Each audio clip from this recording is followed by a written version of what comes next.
The upcoming video is an important learning tool to see how the US government and the mass media are hypocritical. This video, Noam Chomsky speaks about the case study he and Edward Herman did comparing Cambodia and East Timor. Now off to the video.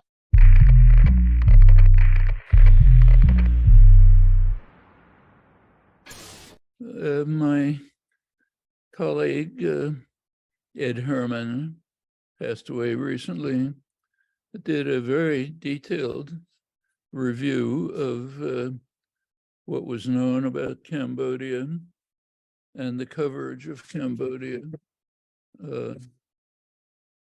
What we pointed out was we're drawing no conclusions about the facts. We are asking how the facts available were transmitted through the media filter.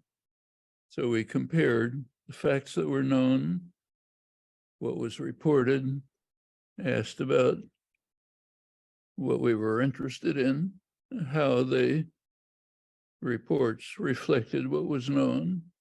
Actually, this was one of two studies, paired, same volumes. One was the study of Cambodia, the other was the study of East Timor. Very close comparison, same area of the world, roughly the same period, about the same level of destruction. One fundamental difference. In the case of Cambodia, you could attribute it to an enemy. In the case of East Timor, we were responsible. That was the fundamental difference. So we took both cases, applied the same approach, look at the facts available, look at the interpretation and coverage. What do we conclude? Well, what we showed, I think definitively, is that in the case of Cambodia, in case of both East Timor and Cambodia, there was enormous lying and deception, but in opposite directions. In the case of Cambodia, it was to radically inflate the charges against the official enemy.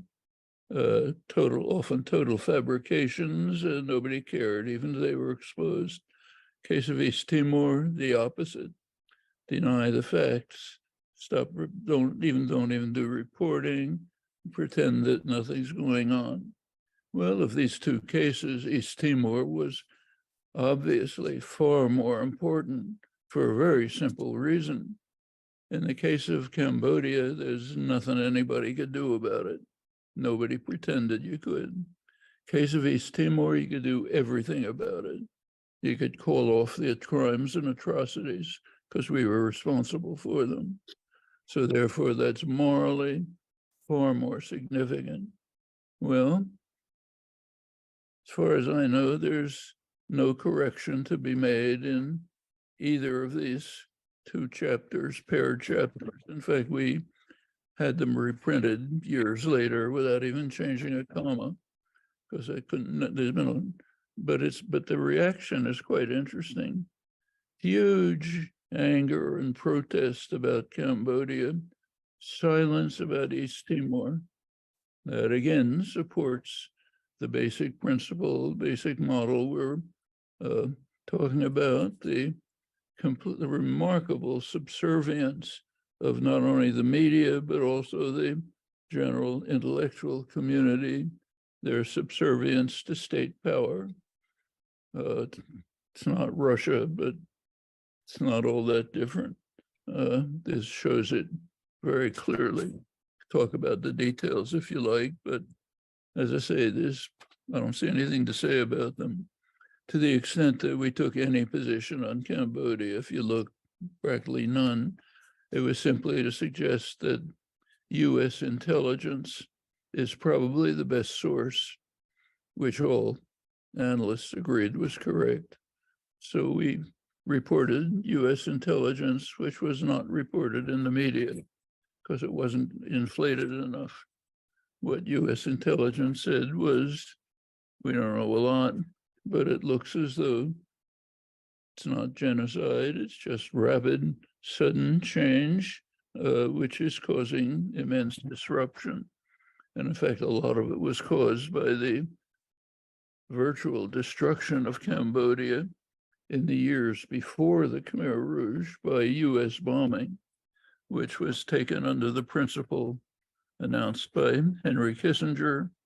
The directive that he gave to the U.S. Air Force was massive air war against Cambodia. Anything that flies against anything that moves. I don't think there's a call for genocide like that in the archival record. Nobody cared.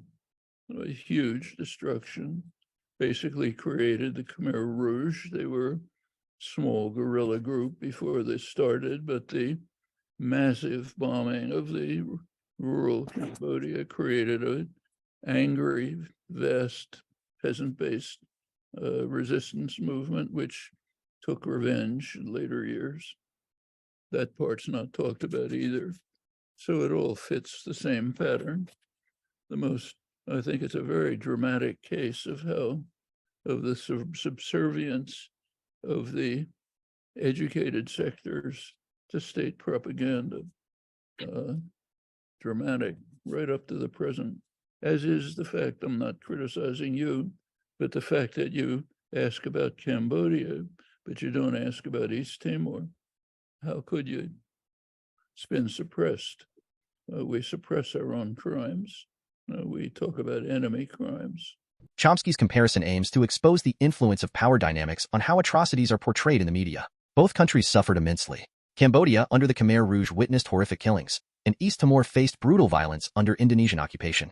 Despite the comparable scale of human rights abuses, Chomsky emphasizes the vast difference in media coverage. Cambodia received extensive attention, while East Timor's plight was largely ignored. Chomsky contends that this disparity reflects the influence of U.S. foreign policy. Cambodia's communist regime was seen as an enemy, while Indonesia, a U.S. ally receiving American arms, enjoyed a media blackout. This media bias, according to Chomsky, exemplifies his theory of manufacturing consent. Powerful interests, he argues, manipulate media coverage to shape public opinion and support foreign policies. Well, I hope you like the video and give the channel a subscribe. Also, if you would check out and subscribe to my other channel, Progressive Movement, that would be appreciated. It will be covering U.S. progressive politicians and policies. Now, take care and bye-bye.